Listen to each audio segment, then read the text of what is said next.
I had to get, my blood tested. Uh-huh.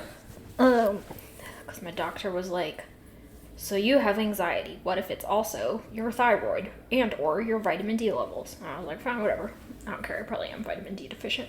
Got my test back yesterday. Thyroid's normal. Vitamin D, so deficient. Oh, no. I'm like, my bones are instants away from cracking, it would appear, based on the deficiency level of vitamin D in my body.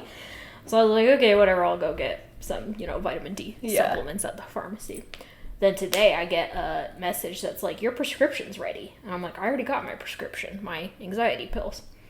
I go and look it up, and it's like, oh no, it's actually this very special vitamin D supplement that you have to take once a week because it's so much vitamin D. Oh my god. So apparently my doctor was like, oh my god, she's dying. Simple pharmacy at Smith's level vitamin D will not do. Yeah. We have to get her the big boys. The big boys. So I have to go pick that up tomorrow. Oh, I'm so sorry. Very annoying. Anyway, Towers of Midnight, huh? Or something. This is Everybody Hates Rand, your friendly neighborhood wheelie time podcast. I'm Emily Dushaw. And I'm Sally Goodger. And I forgot our mood tracker once again, so I don't get it at the end of the episode. That's okay. This is I read this a week ago. That's fine. So it's not super clear. I read it today and it didn't feel super clear. It's kind of a muddled section a little bit. Lots of bouncing around, as far as I recall. Yeah, that's correct. Tim, you found some gibble, I see. So happy for you, pal. From what I recall, we start with Perrin and Fail going to bed. Fail's like, I'm sort of weirded out that the lady who we thought was our serving woman was actually the Queen of Andor this entire time. Yeah. And Perrin's like, well, let it go. And Fail's like, okay, I'll just stop having feelings about it, I guess. Yeah. And Perrin goes, she's also like, are you sure about doing the whole trial thing? And he's like, I gotta.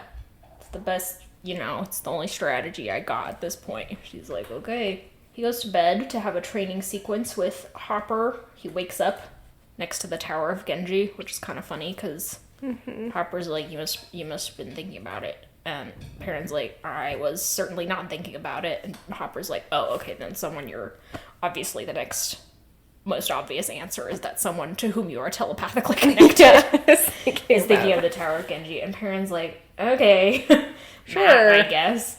But Hopper's like, stay away from it. It's bad. It's a bad place.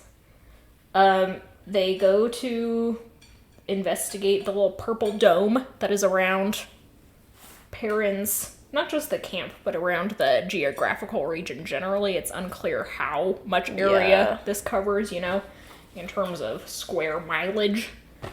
But they can feel that there are some wolves inside this barrier and that there's some distress and slayers, attacking them. Perrin's like, gotta go get them. So Hopper's like, yeah, problem. You can't just teleport past the barrier for some reason. And Perrin's like, oh, that sucks. So he tries to just go through it, and it, repels him. Yeah. He's like, no! And Hopper's like, it's because you're an idiot, and goes through. And then Perrin's like, okay. Hopper's like, you just gotta, do the usual wolf stuff of mind over matter or something. So Perrin's like, powers through the barrier. I actually think he just runs through it, because he's like, momentum. Yeah. Alone will carry me. The barrier, takes your strength away. And so Perrin's like, it can't take my strength away if I'm running really fast. Physics. Perrin, the science. Wolf. I really couldn't think of a rhyme for Perrin. Perrin. Karen. Starin. Baron. This is the rest of the episode. This is the greatest podcast ever. Give us an award for 2023. Yours are Webby. Is that what it is? I think Webby gives podcast awards. Oh, okay. I don't know. I remember it from the They probably just give them to celebrities. Aubrey Gordon documentary. Then they get in the purple zone. Get in the zone. Like a commercial for Mountain Dew of some kind.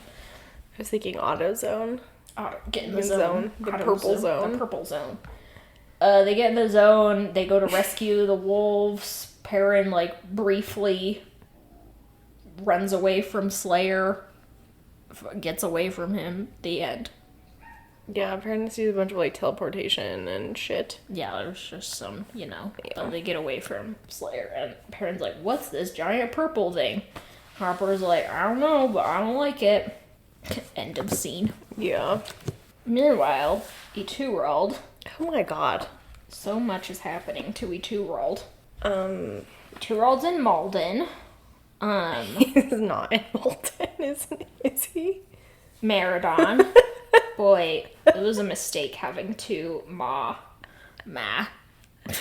Eturold has now taken over Malden. Teleported to Malden, a highly defensible city, as we've seen. Dealing with, attacks against the walls. He goes to talk to one of the main Ashaman guys, whose name is Deep, with an E at the end. So dumb. This is also, like, a really minor complaint. But we're introduced to this guy, and his name's, like, Deep Bardor or something. Yeah. Bardor, something like that. And then we find out he's Andoran. And, like, not that there's been any sort of, like, naming convention given, but, like, I would not have clocked that as an Andoran name. I was like, Deep Badar. Yeah. And it's Bhadar. So I was like, okay, so presumably if we are going by normal naming conventions, that is a vaguely South Asian name. But no, he's Andoran, the white guy. So he's just, like, a white guy. And I'm like, what? And I know that, like, does not matter. You can have whatever naming convention in your fantasy land that you want, I guess. But also, like, we are bringing real world cues to this. Yeah. So it's just, like, it's weird. And also, like, typically our Andoran names have been, like, Elaine. And Charles. Yeah. So it was just bizarre to me. And Bob, Bob Cratchit. Yeah, it is weird.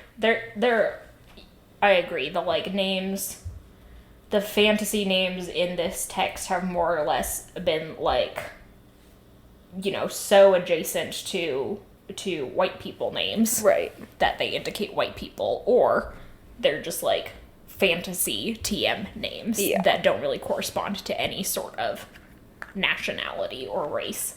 So this one is just, like, slightly off the balance scale there. Yeah. So it's a little annoying.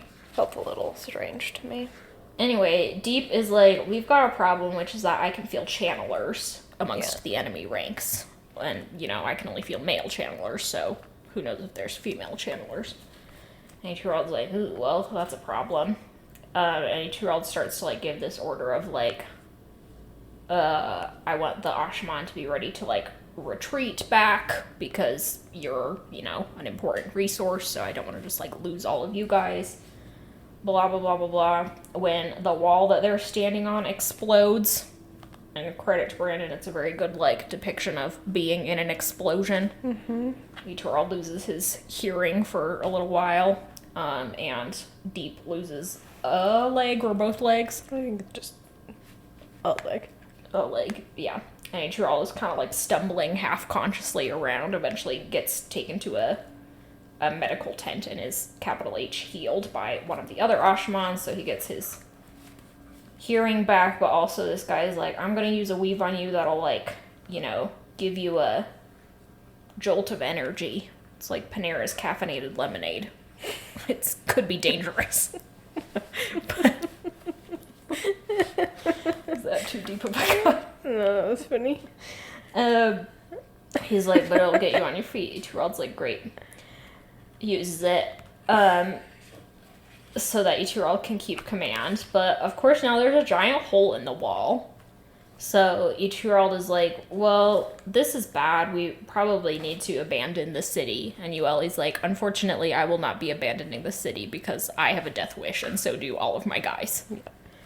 And Eturold's like, that's so great for you. I love that. And I love that now I'm in a position where I either have to abandon you or leave.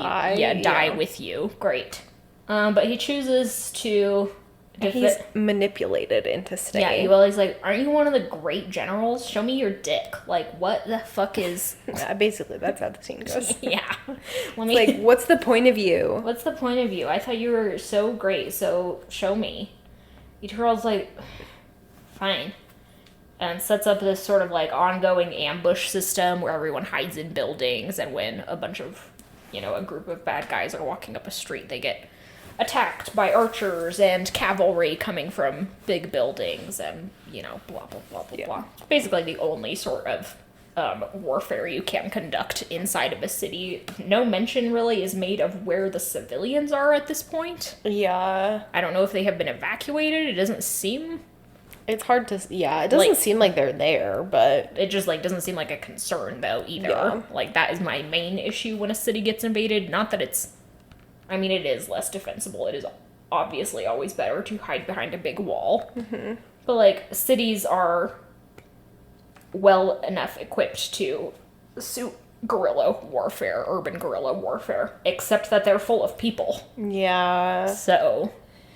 Yeah. For, such rigorous attention to these Eterald military scenes, that seems like a big gap in the narrative. Yeah. Anyway... We then get a scene where Fael and Alejandra and Berylane are walking along, in the campaign for Berylane and Fael to look like friends. And Fael's like, it's suddenly a lot easier to be Berylane's friend because she's being an absolute imbecile over Galad, who she saw once. Yeah. It's like her brain fled through her pussy. She's just... Yeah, I'm sure it will get more annoying to me as we go on, but I was reading this and I was just like, this is just she just has a bad crush. She is making up silly excuses to go. She's like, maybe Perrin should send me as a mediator or something. Yeah. And Fael's like, to an army full of white cloaks, they'll just take you captive or something. No. She's not being the smartest woman in the world. But for right now, I think it's kind of sweet. Yeah, But Alejandra or Fael makes a good point that Galad might be a viable romantic interest if he wasn't the leader of a domestic terrorist group. Yeah, Fael's like, sure, he's hot, I guess, but he's also in charge of the white cloaks. Yeah. Which is a significant... Yeah, it's a pretty large red flag. So maybe I take my comments back. It's not sweet. Berylane is being dumb. They're just like, girl. They get attacked by knives. It's a bubble of evil. Yeah, and then they get attacked by all their weapons come to life and attack people. And the magical solution to this is you throw dirt at it. There's no logic here. That's just this bubble of evil. Yep. The most hilarious bit of this is that Perrin's hammer, among all the weapons, does not attack anyone.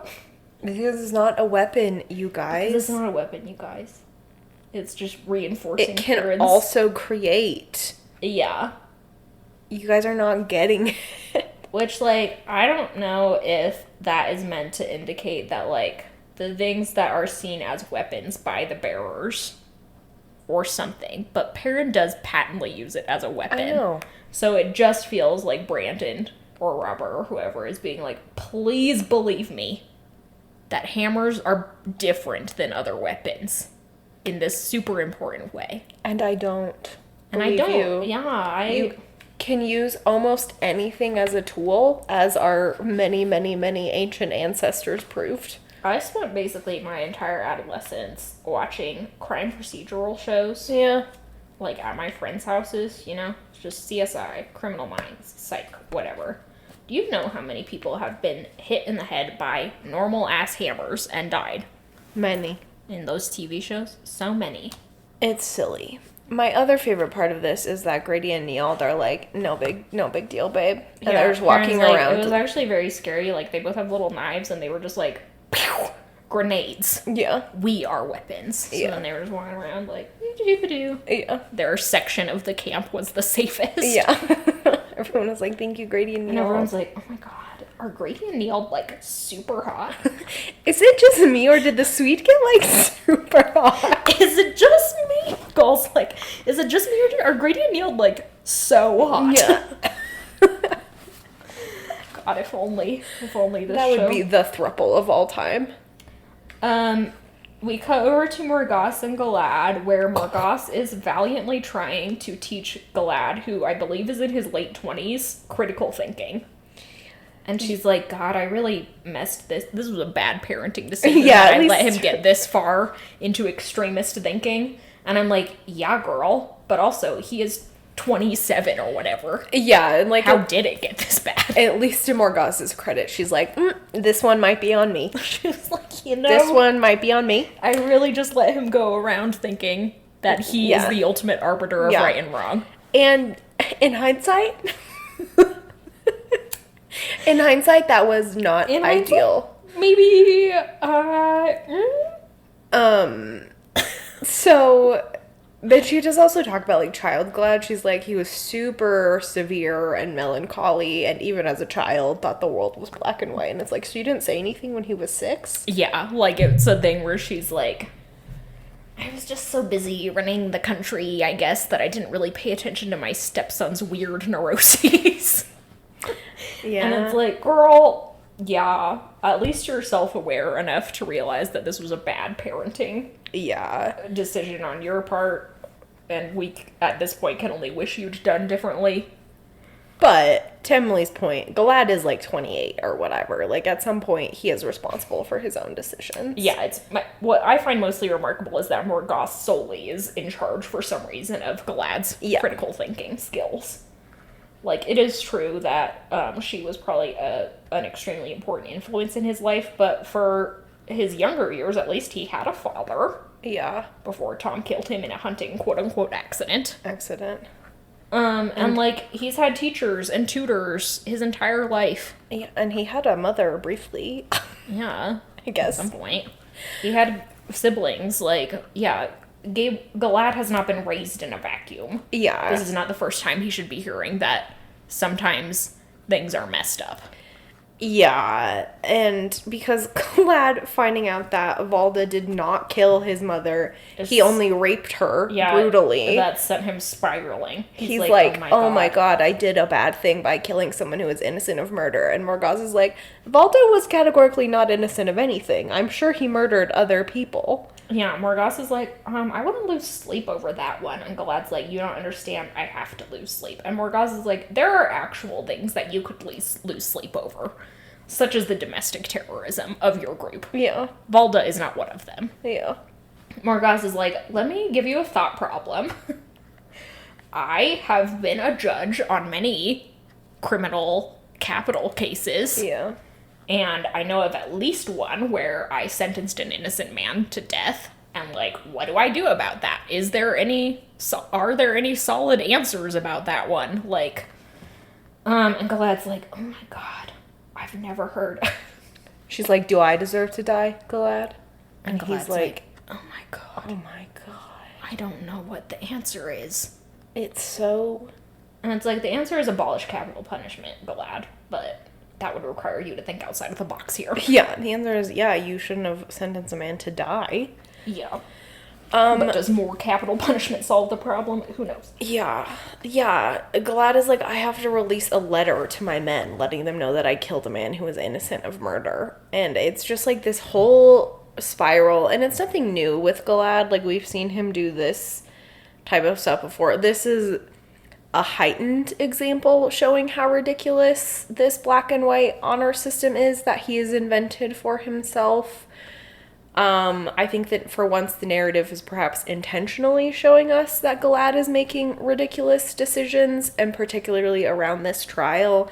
Like, one of Morgause's big arguments is that, like, the last battle is literally happening right now. Like, we shouldn't be doing this. And Galad is just like, no, it's important. And it's like, it's not, though. Yeah, the narrative is setting up Galad to have some sort of character growth. Yes. Or development. And that's fine. I think the only issue here is that we are on book 13 of 14. Yep. And so this is quite wild to be having this sort of baseline level of character growth or development happening. Yeah. Galad was introduced to us as a character in book 1, and right around the same time, the, like, main problem of his character was also introduced, with Elaine and Gawain both saying, like, yeah, Galad has a problem with extreme thinking. Mm-hmm.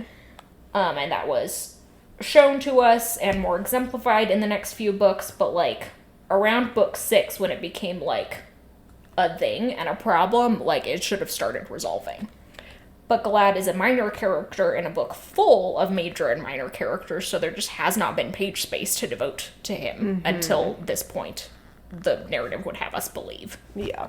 And it's like, I was thinking about this a lot last night, because I was thinking about Our Flag Means Death, but, like, this series does not quite know how to distinguish between characters who need to have character development and characters who can be flat in the background. Yeah. It is boosting too many characters who should be side flat characters to character development stage. Right. You know, Galad, Barrelane, Gawain. Yeah, no, that's a very good point. Not every character needs to be around fully fleshed out dynamic character. Yeah, some characters, sad as it is to say, in fiction are just there for other characters' character development. Yeah, and that's fine. They can still be lovely and interesting characters. They're just not like, there's not a lot to them. Yeah, you know? that's fine. And that's fine. Side characters are some of the best characters because they just get to have this kind of like one or three personality traits, and it's just kind of comforting to come back to them. Like, yeah. We get a brief cut to Perrin talking to Gaul, and, like, Tam runs in and is like, Perrin, I gotta go. And we're like, whoa, Tam's still here? And also, oh, Tam is leaving. That must be that we're on page 462 of Towers of Midnight. The Perrin timeline has finally caught up to where the ranch timeline was at the end of the last book. This is so confusing. It is so confusing, and it also made me so mad. We'll talk more about it when we get to the end, but I was like, why are we doing this? It's so unnecessary. Like, you could maybe do this one scene to, like, indicate that Perrin is behind. Perrin also does not need to be behind, because Perrin's arc is really atemporal. Like, there's nothing anchoring him to any other particular event. If they were just like, and suddenly it's the last battle and Perrin's gotta go, I'd be like, yeah, Sure, yeah. no big deal. Ridiculous. Whatever, bye Tam, I guess. We get a section of Elaine and Brigitte going to a demonstration of the cannons, the first demonstration, because now Eludra has, you know, not just made prototypes, but made actual first attempts. Sweet. So they, like, watch from the top of a wall while this happens. Eludra's, like, explaining, like, these are very, these are very early cannons in the history of our world's cannons, so it's, like, takes multiple men to load them, and it takes several minutes just to get one cannonball fired, blah, blah, blah, blah, blah. But look at the levels of destruction they can wreak. And Elaine's like, sweet, this is a great weapon, I can't wait to use this. And Brigitte, wisely, is like, ugh. Yeah. This is bad. Yeah. For the world, generally. It might be fine for now, but... yeah. I don't like this. Then we get a Fail point of view as she is meeting with, you know, her little spies who she sent to the White Cloak camp, and all they come back with is, so the White Cloaks, they don't come back with anything useful. Yeah. So Fail spends some time, like, with the guy who's in charge of the Two Rivers guys, now that Tam is gone, just talking about, like, okay, here's what we're gonna do if things go south. We're gonna have this whole, like, escape plan via the travelers and blah, blah, blah, blah, blah, and covering our retreat. Yada, yada. Then we get, a Perrin and Hopper training sequence, wherein Perrin's like, I'm not learning fast enough, I need to know how to do more stuff. And Hopper's like, okay, we can speedrun it by putting you into nightmares. Like, going out and finding people's nightmares that are floating around in Teleron Riyadh, which we know is a thing. And you will, like, practice basically, like, banishing them, I guess, just by anchoring yourself to whatever is real. And we've seen sequences like this before through the girls' points of view. Perrin goes and does it, and it's like a lady's dream about the Dragon Reborn, kaiju style, rampaging through the countryside, which is actually extremely funny. Oh, my leg feels... Oh no, not your leggy. Come back, leggy. And this is fine. It's mostly annoying because it puts in stark contrast how every time one of the girls encountered a nightmare, it immediately veered into torture porn. Yeah. It was like, and it's a nightmare of women being sexually assaulted by murder roll or something. And torture is happening, and everyone's in a saw trap, and Perrin's just like a scary version of Rand. Yeah. And it's like, okay. Yeah. We can clearly see where Yeah. the author's priorities lie. Women stand. But Perrin, just by the monster being Rand, Perrin's like, I know Rand isn't a kaiju.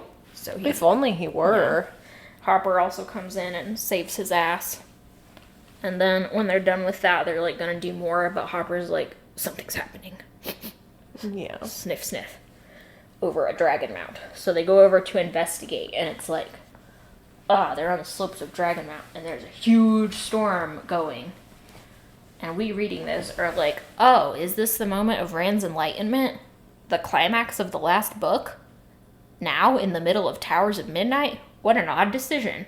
So we get, like, Perrin climbing the mountain in this raging storm, and Hopper leaves at some point. Hopper says, like, a choice has to be made. And Perrin's like, okay, what do we choose? What's the correct? Yeah. Right or left? Hopper's like, no, it's not our choice. And Perrin's like, then why the fuck are we even here?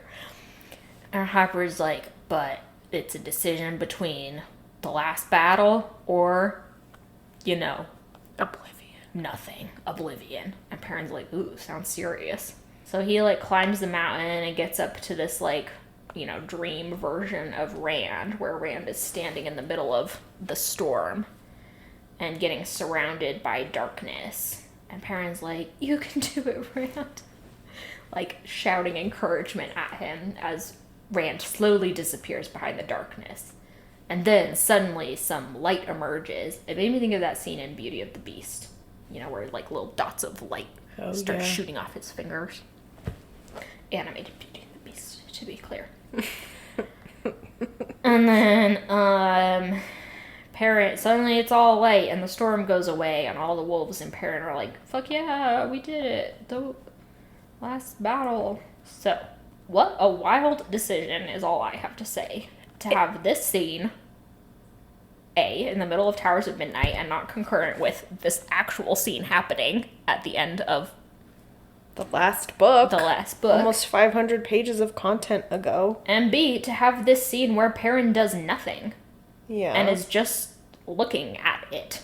Like, okay, it's fine to have a scene where, as Perrin references, like, someone is just witnessing something else major that is going on. Sure. We have, in fact, seen that in this, like, series before, Sure. in terms of characters witnessing Rand doing important things.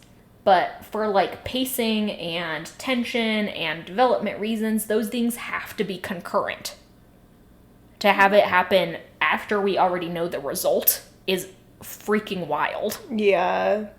Yeah, there's absolutely no tension in this because we know what happens. Like, we're like, as soon as he's like, we're on Dragon Mountain, there's a storm, I'm like, oh yeah, it's just that clown, So there's no tension, which is really frustrating because this is quite a drawn out scene. It's like 6 or 7 pages basically of Perrin. That might be a little long, maybe like 5 pages, but still that's quite a long time. Of Perrin climbing this mountain and being like, it's so bad. The storm is so bad and scary, and Rand is so bad and scary, just over and over again. It's just like really drawn out for a scene with like no tension. Like it's incredibly boring just on like a basic reading level.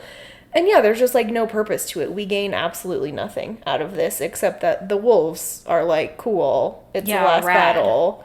But, like, we don't need that. We already know. Yeah. I don't understand this decision literally at all. Because it's not like Perrin played a role in it. We already know that it was Luce Therin being like, maybe Ileana lives still. That made Rand not want to, blow up the world. So what is the point of Perrin being like, go bestie? Yeah, you could have written this scene in 2 ways to have more of an impact. One, you could have had Perrin be the point of view character of this, like, epiphany. Yeah. It almost would have been more impactful if we didn't know Rand's thought process, because, Seriously? God, Rand's thought process was so boring and sexist and boring. Yeah. And having the scene through Perrin's eyes would actually fulfill the purpose of having a quote-unquote witness scene. Mm-hmm. Like, when a character's a witness, that is because they are witnessing for us, the readers. Mm-hmm. Like, they're the vessel through which the scene is unfolding. And that's fine if a character is witnessing something but not taking action, if that is what is happening for the reader also. Yeah. Or you could have had Perrin actually have an impact on this scene. You could have had Perrin, like, Rand hear Perrin's voice on the wind or whatever and be like, encouragement, love, friendship. Of course, that would have required there to be any love or friendship in the Wheel of Time series. A theme which has been starkly absent for the last 8 or 9 books. Yeah. Woof. So it would have been pretty wild and out of place if Perrin's voice alone managed to rescue Go, bestie! Rand from the abyss. Kind of would have required rewrites of the entire series. Yeah. But, like, at least then Perrin would have been doing something. Mm-hmm. Or, I don't know. If Perrin had been doing it, it didn't have to be Perrin just hyping up Rand. If Perrin was doing something important in the world of dreams, that would have been cool. It would have been cool if Edwene was there at the same time, you know? Yeah, and they're both like, damn, are you seeing this shit? Yeah. I'm like, we both are doing things to help Rand. And now it becomes like a group effort instead of Rand's solo enlightenment journey, which was so unsatisfying. Yeah. So, just an absolutely wild narrative choice is all I can say. Yeah. Truly don't know what to do with it. I don't think there is anything to do with it. Just Yeah. be like, okay, Here's girl. like, well, that was bizarre. I'm totally useless, you stupid bitch. I guess that's it for that section. In our next section, we will have Matt's confrontation with the Golem. Sweet.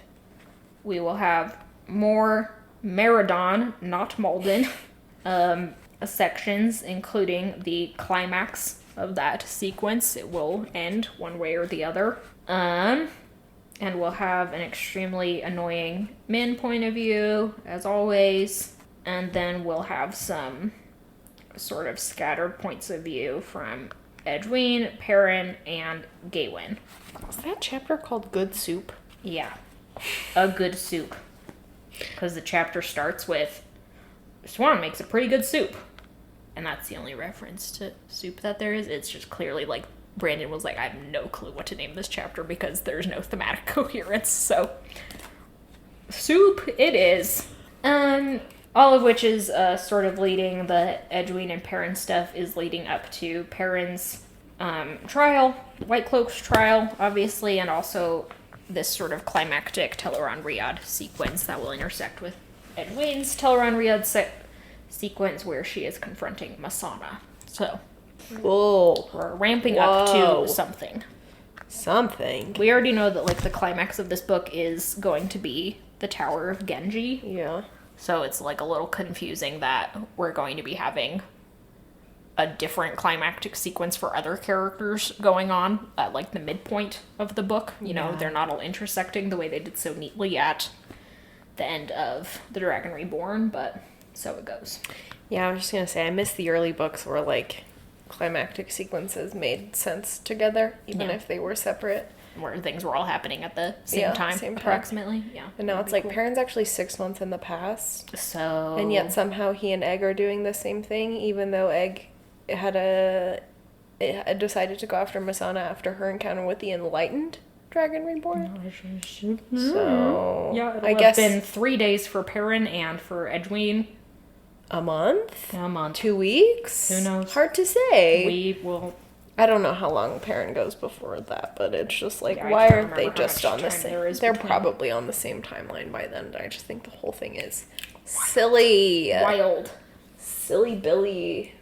Okay, everyone. Thanks for listening. Our mood, confused primarily for me. And annoyed. Is annoyed one? Yeah, annoyed is one. I also feel confused. Everything about the world of the Wolf Dream is very confusing to me. I don't know why it has to be so different from Teleron-Riyadh. It really bugs me that it's like the same place with 2 different systems. Sets of rules. Yeah, I don't like that. So, confused, annoyed. Mm-hmm. Yeah. Thanks for listening, everyone. Thank you to Glenna McKenzie for our theme song. Thanks to our patrons on Patreon and our followers on social media. Welcome to 2024. That's as you are listening to this. That's weird. Thanks for the full year of 2023. Yeah. We really enjoyed talking to you guys, if not the books themselves. Yeah, you guys make it a lot better when... And we're looking forward to finishing the series this year, I it'll believe. probably be the final year. Yep, so 2024, the end of an era. 2024, the last battle. The last battle. The whole year. Anything else to add? Nor. Do you have a sign-off? I mean, this is very, very minor. The sign-off itself. I'm having some problems with my eyes. I don't know what they are. They just, like, hurt an incredible amount. And the doctors are like, you're fine. Actually, go die in a gutter, the way the American healthcare system is wont to do. So in, like, you know, trying all of, like, home remedies, including I have a pair of glasses that are blue light filter glasses, but past Sally, for some reason, despite working an administrative heavy job where she sits in front of a computer screen 8 hours a day, I put the blue light filter in this, like, bright orange pair of glasses. And it's just, like, so embarrassing every time I have to, like, take a meeting with one of my, like, bosses or consultants or funders and just be like, hello, it's me. They're very cute. Orange glasses. You look so charming. Thank you. I have another charming Sally. Oh, my God. Sally has this bit it's totally sincere on her part, but in our family group chat, my family's group chat, which includes both my brothers-in-law and Sally, every time someone posts a picture of one of my parents, Sally will, like, hype them up. Generally using extremely Gen Z slang that they have no hope of understanding. So she'll be like, Chris, your drip is on fire. Me and all my siblings think it's the funniest and funnest thing in the entire world. And I think my parents are just delighted but confused. Well, I'm glad your siblings think it's funny. Every time I do it, it is just, like, genuinely, like... I know, it's 100% you just being so nice and hyping them up, but it's always, I get such a kick out of hearing what you say. You told my mom her hair was great. I think you said, Grandma, more like a glamma. And all my siblings were like, this is the best thing that's ever happened. Well, Anyway. I thought she looked great. It's just a sweet Sally thing. Why she's the favorite in-law. All right, everyone. Have a good week. Bye. Bye.